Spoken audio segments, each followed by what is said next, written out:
Hi dear students, good morning all of U.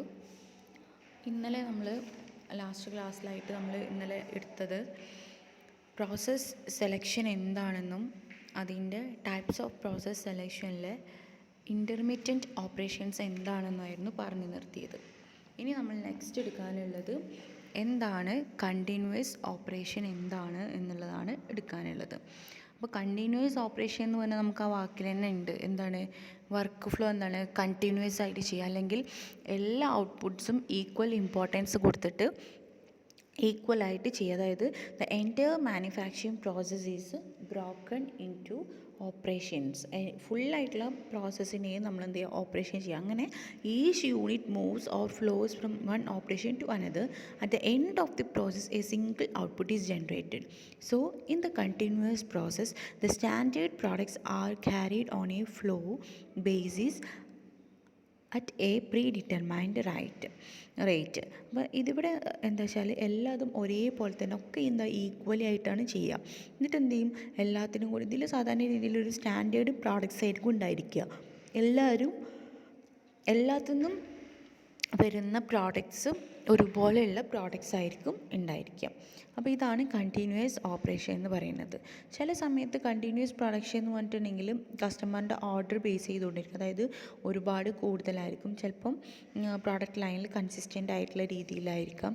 അങ്ങനെയൊക്കെ ആണെങ്കിലും ഇത് എപ്പോഴും പ്രോഡക്റ്റ് ഡിസൈൻ എന്ന് പറഞ്ഞിട്ടുണ്ടെങ്കിൽ ഇതെപ്പോഴും കോൺസ്റ്റൻ്റ് ആയിരിക്കും. എപ്പോഴും പ്രൊഡക്റ്റിൻ്റെ ഡിസൈൻ ഒരുപോലെ ആയിരിക്കും. പക്ഷേ പ്രൊഡക്റ്റിൻ്റെ ഡിമാൻഡ് അനുസരിച്ചിട്ട് ചിലപ്പോൾ കൂടുതൽ ഉണ്ടാക്കിയാലും സാധനം എന്തായിരിക്കും, ഒരേ സാധനം തന്നെ ആയിരിക്കും പ്രൊഡ്യൂസ് ചെയ്യുക. അതായത് the number of operations and the sequence of operations also remains the same. അതാണ് ഈ ഒരു കണ്ടിന്യൂസ് ഓപ്പറേഷൻ എന്ന് പറയുന്നത്. ഇനി നമുക്കിതിൻ്റെ മെറിറ്റ്സ് എന്തൊക്കെയാണെന്നുള്ളത് നോക്കാം. ഫസ്റ്റ് വണ്, അത് ഇംപ്ലിമെൻറ്റ് ചെയ്യാൻ കണ്ടിന്യൂസ് ആയിട്ടുള്ള ഫ്ലോ ഓഫ് പ്രോസസ്സാണ്. സോ അതിൻ്റെ എഫേർട്ട് കമ്പാരിറ്റീവ്ലി കുറവായിരിക്കും. അതേപോലെ തന്നെ അതിൻ്റെ ഓപ്പറേഷൻ കമ്പാരിറ്റീവ്ലി സിമ്പിളായിരിക്കും. രണ്ടാമത്തത്, ഇതിൻ്റെ കോസ്റ്റ് ഓഫ് പ്രൊഡക്ഷൻ പെർ യൂണിറ്റിനെ അപേക്ഷിച്ച് നോക്കുമ്പോൾ ഇതിൻ്റെ കോസ്റ്റ് ഓഫ് പ്രൊഡക്ഷൻ കുറവായിരിക്കും. അതുപോലെ തന്നെ ഇതിൻ്റെ ഓരോ മെഷീനിൽ നടക്കുന്ന ഓപ്പറേഷൻ എന്ന് പറഞ്ഞു കഴിഞ്ഞാൽ സിമ്പിളായിരിക്കും. അടുത്തതാണ് മാനേജീരിയൽ കൺട്രോൾ. അതിൻ്റെ മാനേജീരിയൽ കൺട്രോൾ കമ്പാരിറ്റീവ്ലി കുറച്ചും കൂടി സിമ്പിളായിരിക്കും. ഇനി നെക്സ്റ്റ് ഇതിൻ്റെ ലിമിറ്റേഷൻസ്. എന്തൊക്കെ ലിമിറ്റേഷൻസ് ആണ് ഇതിനുള്ളതെന്നുള്ളത് നോക്കാം. ഫസ്റ്റ് വണ്, ഈ ഒരു പ്രൊഡക്ഷന് എന്തെങ്കിലും ഒരു ബുദ്ധിമുട്ട് വന്നിട്ട്, അതായത് ഇപ്പോൾ മെഷീൻ എന്തെങ്കിലും കേട് വന്നിട്ട് അത് നിന്ന് കഴിഞ്ഞ് കഴിഞ്ഞാൽ മൊത്തത്തിലുള്ള പ്രൊഡക്ഷൻ തന്നെ സ്റ്റോപ്പ് ചെയ്യാനുള്ള ചാൻസ് കൂടുതലാണ്. അതുപോലെ തന്നെ ഇതിൻ്റെ വേറൊരു പ്രോഡക്റ്റ് ലൈൻ നമുക്കിതിൽ ആഡ് ചെയ്യണം. അതായത് ഡിഫറെൻറ്റ് ലൈൻസ് ഇതിൽ ആഡ് ചെയ്യണം എന്ന് വെച്ച് കഴിഞ്ഞാൽ, ഈ ഒരു പ്രൊഡക്ഷനിൽ ഓപ്പറേഷനിൽ വേറെ ഒരു ലൈൻ ആഡ് ചെയ്യണം എന്ന് പറഞ്ഞു കഴിഞ്ഞാൽ അത് കുറച്ച് ഡിഫിക്കൽട്ടായിട്ടുള്ള ടാസ്ക്കാണ്. അതുപോലെ തന്നെ ഇതിനകത്ത് ഔട്ട്പുട്ടിൻ്റെ റേറ്റ് മാറ്റം വരുത്താനൊന്നും പറ്റില്ല. പിന്നെ ഇതെന്ന് പറഞ്ഞു കഴിഞ്ഞാൽ ഒരു റിപ്പീറ്റേറ്റീവ്, അതായത് മോണോട്ടോണിയസ് ആയിട്ടുള്ള, അതായത് സെയിം ആയിട്ടുള്ള വർക്കാണ്, റിപ്പീറ്റേറ്റീവ് വർക്കാണ് ചെയ്യുന്നത്. മാറ്റങ്ങളൊന്നും വരുത്താൻ പറ്റില്ല, സെയിം വർക്കാണ് ഇതിനകത്ത് നമ്മൾ ചെയ്യുന്നത്. അതുപോലെ തന്നെ ഇതിൻ്റെ പ്രോജക്റ്റിൻ്റെ കോസ്റ്റ് എന്ന് പറയുകയാണെങ്കിൽ കുറച്ചുകൂടി ഹൈ ആയിരിക്കും. അതുപോലെ തന്നെ ഇവിടെ ചില സമയത്ത് എന്തെങ്കിലും ചാലഞ്ചൊക്കെ നമുക്ക് ഫേസ് ചെയ്യണമെന്നുണ്ടെങ്കിൽ അതെന്തായിരിക്കും, കുറച്ചുകൂടി ഡിഫിക്കൽട്ടായിരിക്കും. കാരണം പ്രത്യേകിച്ച് ഒരു പോസിബിലിറ്റി ഒന്നും ഈ ഒരു പ്രോസസ്സിനകത്ത് ഇല്ലാത്തത് കൊണ്ട് തന്നെ വലിയ ചാലഞ്ചസ് ഒന്നും നമ്മളിതിവിടെ ഫേസ് ചെയ്യാനൊന്നും പറ്റില്ല. അതിനുള്ള അത് കുറച്ച് ബുദ്ധിമുട്ടായിട്ടുള്ള ടാസ്ക് ആയിരിക്കും. ഇനി നമുക്ക് നെക്സ്റ്റ് നോക്കാനുള്ളത്, കഴിഞ്ഞ ക്ലാസ്സിൽ നമ്മൾ ഇൻ്റർമീഡിയറ്റ് ഓപ്പറേഷനെ നമ്മൾ പ്രോജക്റ്റ് പ്രോസസ്സും ബാച്ച് പ്രോസസ്സും ആണെന്ന് കഴിഞ്ഞ ദിവസം പറഞ്ഞു. പക്ഷേ ഈ കണ്ടിന്യൂസ് ഓപ്പറേഷനകത്ത് നമ്മൾ കണ്ടിന്യൂസ് ഓപ്പറേഷനെ നമ്മൾ ഇതുപോലെ ഡിവൈഡ് ചെയ്യുന്നത് ലൈൻ പ്രോസസ്സും കണ്ടിന്യൂസ് പ്രോസസ്സും ആയിട്ട്, അങ്ങനെ രണ്ട് രീതിയിലാണ് നമ്മൾ ഡിവൈഡ് ചെയ്യുന്നത്.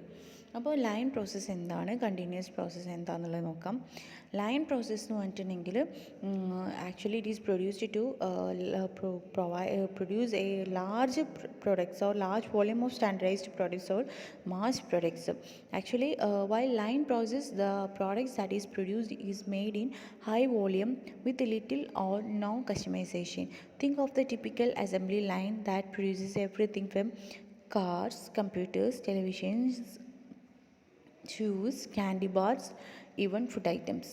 അപ്പോൾ ഇതൊക്കെയാണ് ഇതിനകത്ത് വരുന്നത്. അതായത് കസ്റ്റമൈസേഷൻ ആയിട്ടുള്ളത് നമുക്ക് എന്ത് ചെയ്യാൻ പറ്റില്ല, പ്രൊഡ്യൂസ് ചെയ്യാൻ പറ്റില്ല. Because they are producing the large volume of the product.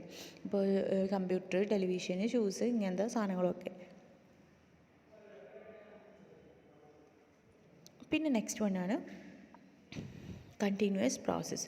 Continuous process എന്ന് പറഞ്ഞിട്ടുണ്ടെങ്കിൽ ഇത് ഓപ്പറേറ്റ് ചെയ്യുന്നത് ഇതുപോലെ കണ്ടിന്യൂസ് ആയിട്ടാണ്. അതായത് വെരി ഹൈ വോളിയം ആയിരിക്കും, ഫുള്ളി സ്റ്റാൻഡർഡൈസ്ഡ് ആയിട്ടുള്ള പ്രൊഡക്റ്റ് ആയിരിക്കും. ഇപ്പോൾ water treatment plants, paint facilities, oil refineries, ഇതൊക്കെ ഇതിനകത്ത് വരുന്ന കണ്ടിന്യൂസ് പ്രോസസ്സിൻ്റെ കുറച്ച് എക്സാമ്പിൾസാണ്. അപ്പോൾ ഈ ഒരു പ്രോഡക്റ്റ് എന്ന് പറഞ്ഞിട്ടുണ്ടെങ്കിൽ കണ്ടിന്യൂസ് ആയിട്ടുള്ള ഒരു പ്രോസസ്സിലായിരിക്കും, അല്ലെങ്കിൽ കണ്ടിന്യൂവൽ ആയിരിക്കും. ഡിസ്ക്രീറ്റ് എന്നതിൻ്റെ പകരം ഒരു കണ്ടിന്യൂവൽ ആയിട്ടുള്ള യൂണിറ്റ്സ് ആയിട്ടായിരിക്കും പ്രൊഡ്യൂസ് ചെയ്യുക. അതായത് ലിക്വിഡ്, ഗ്യാസ്, ഇതൊക്കെ അങ്ങനെ പ്രൊഡ്യൂസ് ചെയ്യുന്ന സാധനങ്ങളും. അതുകൊണ്ട് തന്നെ ഇതിന് ഏറ്റവും കൂടുതൽ ക്യാപിറ്റൽ ഇൻസെൻറ്റീവ് ആയിരിക്കും ഇത് കൂടുതൽ ഫോക്കസ് ചെയ്യുന്നത്. അപ്പോൾ ഇതാണ് കണ്ടിന്യൂസ് ഓപ്പറേഷൻ. ഇനി നെക്സ്റ്റ് നമ്മൾ മനസ്സിലാക്കേണ്ടത് എന്താണ് പ്രോസസ്സ് ഇൻ മാനുഫാക്ചറിങ് ഇൻഡസ്ട്രീസ്. ഒരു മാനുഫാക്ചറിങ് ഇൻഡസ്ട്രിയിൽ വരുന്ന പ്രോസസ്സ് അല്ലെങ്കിൽ സ്റ്റെപ്സുകൾ എന്തൊക്കെയാണെന്നുള്ളത് നോക്കാം. മാനുഫാക്ചറിങ് ഇൻഡസ്ട്രി എന്ന് പറഞ്ഞാൽ നമുക്കറിയാം, it is a conversion of raw materials into finished products. So the raw materials may be the end product of another industry. ഒരു ഇൻഡസ്ട്രിയിൽ ഉണ്ടാക്കി പുറത്തേക്ക് തള്ളുന്ന റോ മെറ്റീരിയൽ അവരെ എൻഡ് പ്രൊഡക്റ്റാണ്. പക്ഷേ ഈ റോ മെറ്റീരിയൽ എന്തായിരിക്കും, വേറൊരു സ്ഥാപനത്തിൻ്റെ ഈ ഉണ്ടാക്കുന്ന എൻഡ് പ്രോഡക്റ്റ് വേറൊരു സ്ഥാപനത്തിൻ്റെ റോ മെറ്റീരിയൽ ആയിരിക്കും. ഇപ്പോൾ ഒരു സ്റ്റീൽ മില്ല് എടുക്കുകയാണെങ്കിൽ അയൺ വേറൊരു സ്ഥാപനത്തിനുണ്ടായി മൈൻ ചെയ്ത് എടുത്തു കൊണ്ടുവന്ന അയൺ അവരെ പ്രൊഡക്റ്റാണ്. പക്ഷേ ഈ അയൺ എടുത്തിട്ട് ഇത് ഇവർക്ക് കൊടുക്കുമ്പോൾ അവരെന്താണ്, റോ മെറ്റീരിയൽ ആയിരിക്കും. അപ്പം ഈ ഇതിൻ്റെ പ്രോസസ്സിനെ കാറ്റഗറൈസ് ചെയ്തിട്ടുള്ളത് ഏതൊക്കെയാണെന്ന് നോക്കാം. ഫസ്റ്റ് വൺ ആണ് forming process, second one machining process, third one assembly process, fourth one special process. ഇങ്ങനെ 4 സ്റ്റെപ്സ് അല്ലെങ്കിൽ 4 പ്രോസസ്സാണ് ഇതിനകത്ത് വരുന്നത്. അപ്പോൾ ഇത് എന്തൊക്കെയാണെന്നുള്ളത് നോക്കാം.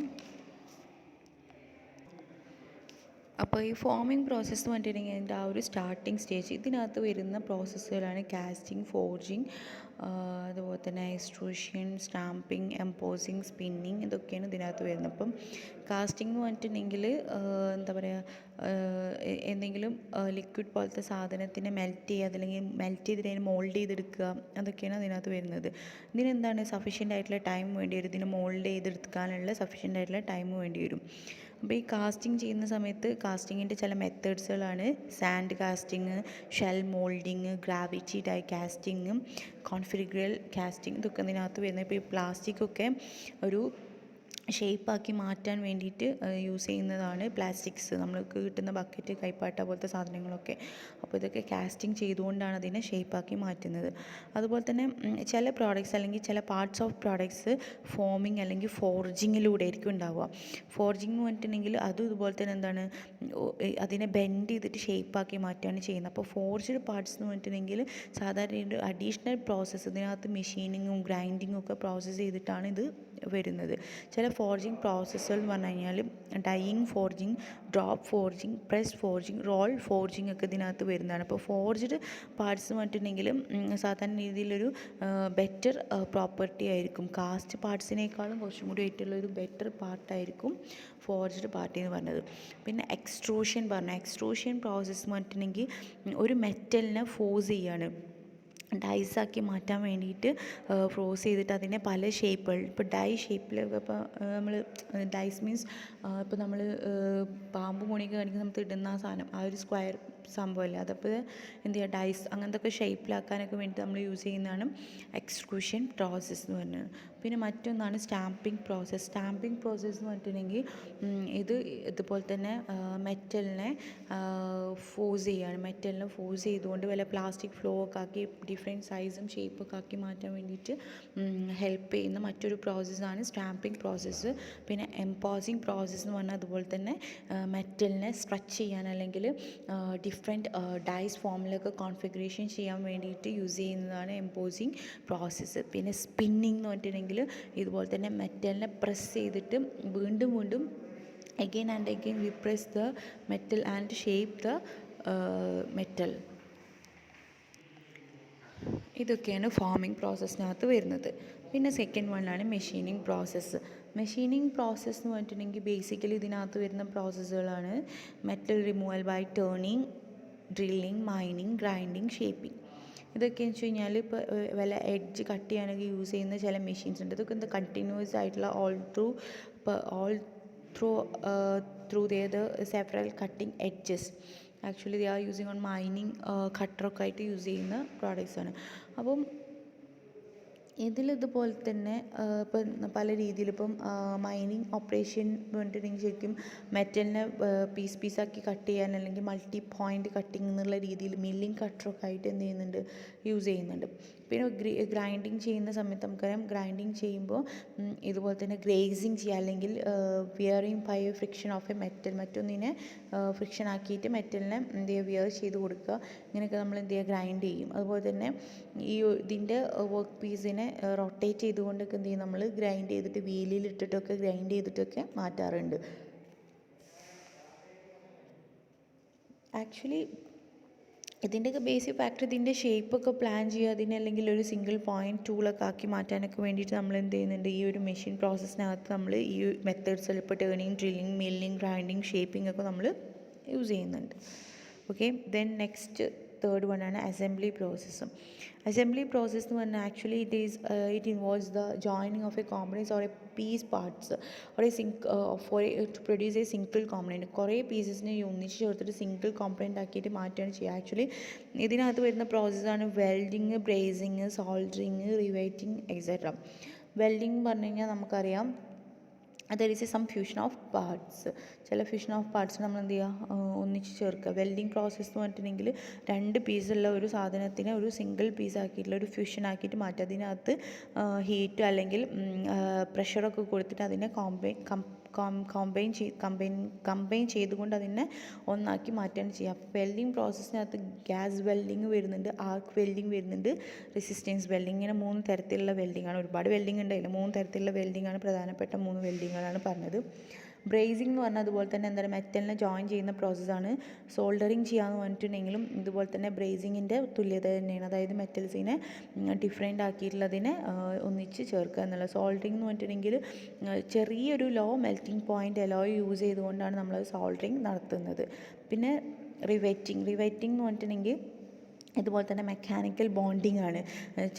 ചില പാർട്സിനെ മെക്കാനിക്കലി ജോയിൻ ചെയ്യാൻ വേണ്ടി യൂസ് ചെയ്യുന്ന ഒരു ടെക്നിക്ക് അല്ലെങ്കിൽ ഒരു മെഷീൻ പ്രോസസ്സാണ് റിവൈറ്റിംഗ് ജോയിൻസ് പറയുന്നത്. ഇതുപോലെ തന്നെ സ്ട്രോങ് ആയിരിക്കും, പെർമനൻ്റ് ആയിട്ടുള്ള ഒരു മെത്തേഡും കൂടിയാണ് ഇത് പറയുന്നത്. പിന്നെ സ്ക്രൂസും ബോൾട്ടും നമുക്ക് എന്ത് ചെയ്യാൻ പറ്റും, യൂസ് ചെയ്യാൻ പറ്റും. സെമി പെർമനൻറ്റ് ജോയിൻ്റ് ആയിട്ട് ഉപയോഗിക്കാൻ വേണ്ടിയിട്ട് നെട്ടും ബോൾട്ടൊക്കെ ഉപയോഗിച്ചുകൊണ്ട് നമ്മൾ എന്ത് ചെയ്യും, സെമി പെർമനൻ്റ് ആയിട്ട് ജോയിൻ ചെയ്യും. നമുക്കത് വേണ്ട തോന്നുമ്പോൾ നമുക്കത് തിരിച്ച് ആ ജോയിൻറ്റിനെ ഒഴിവാക്കി റീപ്ലേസ്മെൻറ്റ് നടത്താനും നമുക്ക് എന്ത് ചെയ്യും, സാധിക്കും. അപ്പോൾ ഇങ്ങനെയൊക്കെയാണ് നമ്മൾ അസംബ്ലി പ്രോസസ്സിൽ യൂസ് ചെയ്യുന്ന ടെക്നിക്സ് എന്ന് പറയുന്നത്. ദെൻ ലാസ്റ്റ് വൺ ആണ് സ്പെഷ്യൽ പ്രോസസ്സ്. സ്പെഷ്യൽ പ്രോസസ്സ് എന്ന് പറഞ്ഞിട്ടുണ്ടെങ്കിൽ ഒരുപാട് പ്രോസസ്സ് ഇതിനകത്ത് വരുന്നുണ്ട്.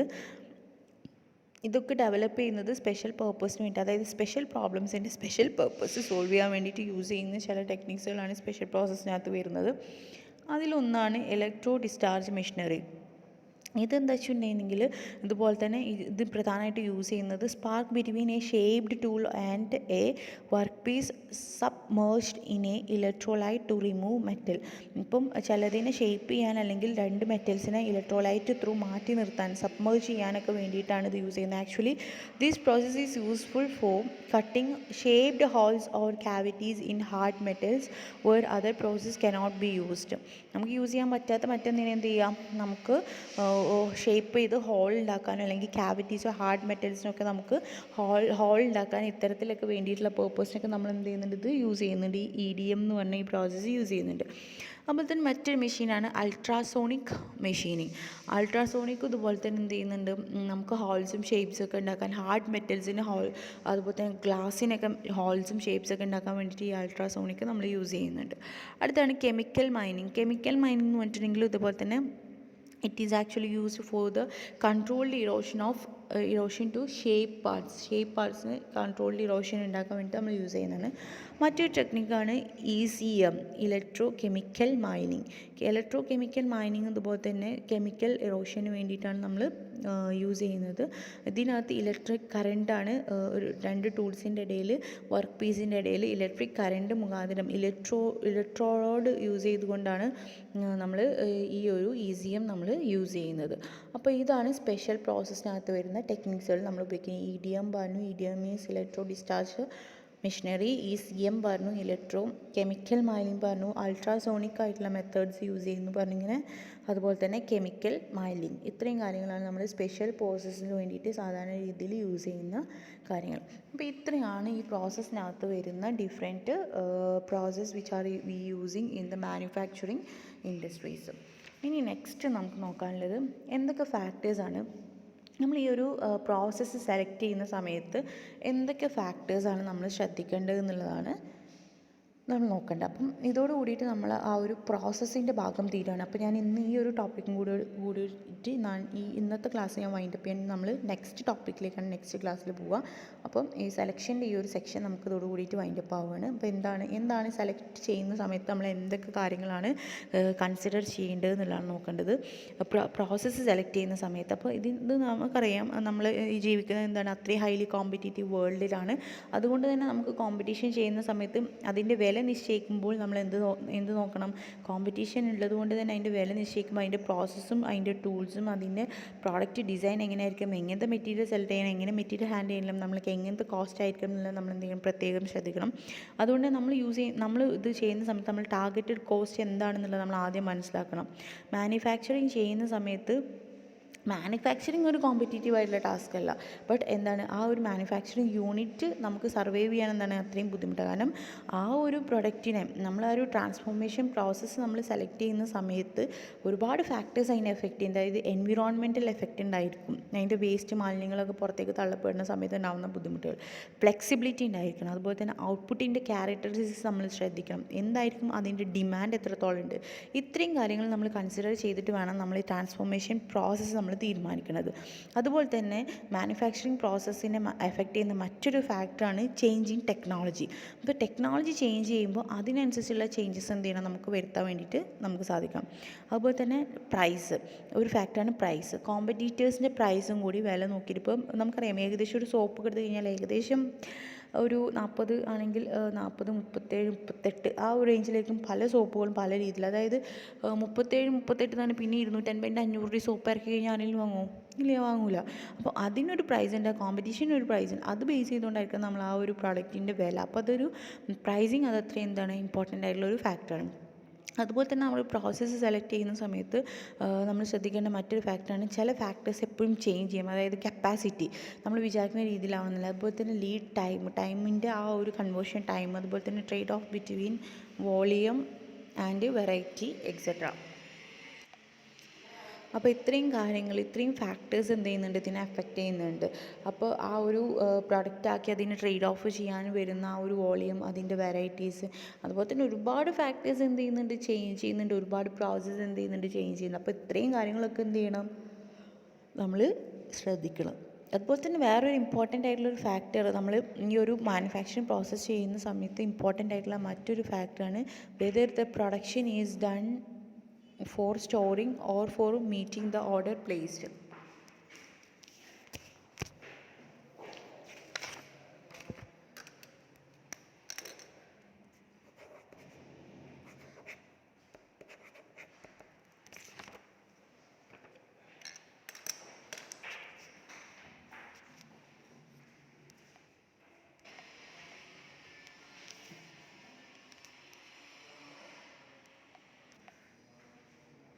അപ്പം നമ്മൾ പ്രൊഡക്റ്റ് പ്രൊഡ്യൂസ് ചെയ്യുന്ന മാനുഫാക്ചർ ചെയ്യുന്ന സമയത്ത് ഈ പ്രോഡക്റ്റിനെ നമുക്ക് അൽമാറയിൽ അല്ലെങ്കിൽ നമ്മൾ വെയർ ഹൗസിൽ സ്റ്റോർ ചെയ്യാനാണോ അതോ നമ്മളെ കസ്റ്റമേഴ്സിൻ്റെ നീഡ്സ് ഓർഡറിനനുസരിച്ചിട്ടാണോ നമ്മൾ ചെയ്തതെന്നുള്ളതും ഇത് ഈ ഒരു ഫാക്ടറും കൂടി നമ്മൾ എന്ത് ചെയ്യണം, മാനുഫാക്ചർ ചെയ്യുന്ന സമയത്ത് നമ്മൾ ശ്രദ്ധിക്കേണ്ട കാര്യമാണ്. അപ്പോൾ ഇതൊക്കെയാണ് എന്തൊക്കെയാണ് പ്രോസസ്സ് സെലക്ട് ചെയ്യുന്ന സമയത്ത് നമ്മൾ ശ്രദ്ധിക്കേണ്ട ഫാക്ടേഴ്സ് എന്ന് പറയുന്നത്. അപ്പം ഇനി നമുക്ക് നെക്സ്റ്റ് ക്ലാസ്സിൽ നമുക്ക് ഫെസിലിറ്റി അല്ലെങ്കിൽ പ്ലാന്റ് ലൊക്കേഷനിലേക്ക് പോവാം. അപ്പോൾ ഇന്ന് നമ്മൾ എടുത്ത് തീർത്തത് എന്തായിരുന്നു, പ്രോസസ്സിലെ സെക്കൻഡ് പ്രോസസ്സായിരുന്ന ടൈപ്സ് ഓഫ് പ്രോസസ്സിലെ സെക്കൻഡ് പ്രോസസ്സായിട്ടുള്ള കണ്ടിന്യൂസ് ഓപ്പറേഷനും അതുപോലെ തന്നെ മാനുഫാക്ചറിങ് ഇൻഡസ്ട്രീസിൻ്റെ പ്രോസസ്സും എന്തൊക്കെ ഫാക്ടേഴ്സ് എഫക്റ്റ് ചെയ്യണമെന്നുള്ളതാണ് നമ്മൾ എടുത്തത്. Okay, thank you.